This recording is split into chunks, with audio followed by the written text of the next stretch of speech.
What if the person you understand the least is yourself? Not other people. You. Because most of the time, when you misread someone's intentions, it has almost nothing to do with them. It has everything to do with what's already living inside you. Old wounds, old patterns, old stories you've been telling yourself for so long, you forgot you were the one who wrote them. And that's where this gets uncomfortable. Think about the last time someone didn't text you back quickly enough, or a colleague gave you feedback in a tone that felt off, or a friend canceled plans and something in your chest tightened. Not just disappointment, but something sharper, something that whispered, "See, you knew this would happen." You filled in the blanks. You wrote their intentions for them, and the story you wrote said they didn't care, or they were judging you, or they were pulling away. But what if they were just tired, distracted, fighting something invisible that had nothing to do with you at all?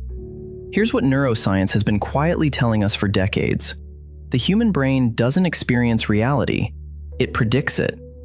Every single moment, your brain is running a simulation based on past experience, scanning the world not for what's actually there, but for what it expects to find. Psychologists call it a predictive processing model, but you don't need the term. You just need to understand what it does to your life. It means you are almost never seeing people clearly. You are seeing a story your brain assembled before they even opened their mouth. Dr. Lisa Feldman Barrett, one of the world's leading emotion researchers, spent decades studying how we interpret the feelings on other people's faces.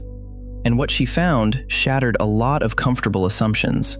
We don't read emotions, we construct them. We take fragments, a tightened jaw, a glance away, a pause that lasts half a second too long, and we build a narrative around those fragments, using everything we already believe about the world. And what do we already believe? Whatever we learned to believe before we had the words to question it. If you grew up in a house where love was conditional, where affection disappeared without warning, where silence meant danger, your brain learned something. It learned to be fast. It learned to scan for threat before it was too late. That was survival. That was brilliant, actually. But that same brilliant system is now running inside your adult relationships, still scanning, still protecting you from a danger that may no longer exist, still misreading the person who loves you as the person who once hurt you. There's a concept in psychology called projection, and most people think it means assuming others feel what you feel, but it goes deeper than that.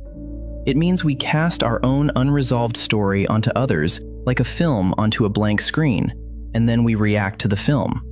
We have entire arguments, entire heartbreaks, entire lost friendships with something we imagined, with a version of a person that only ever existed in our own unhealed interior.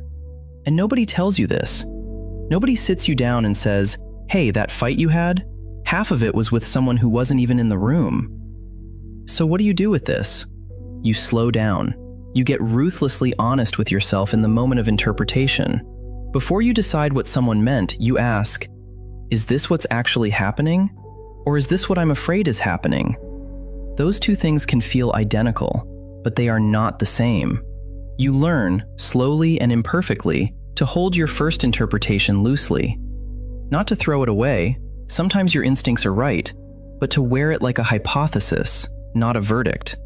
And you start to understand that the people who hurt you most with their intentions, the ones who seemed cold or dismissive or indifferent, were probably just as tangled in their own unexamined story as you were in yours.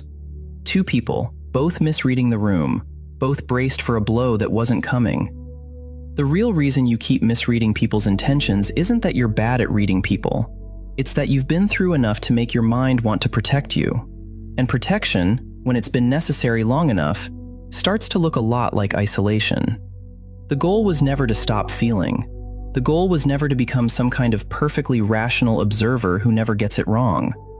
The goal is just to pause, even briefly, in that gap between what happened and what you decided it meant. Because in that gap, there is more freedom than most people ever find. And in that gap, there is the possibility of seeing someone, really seeing them, for maybe the very first time.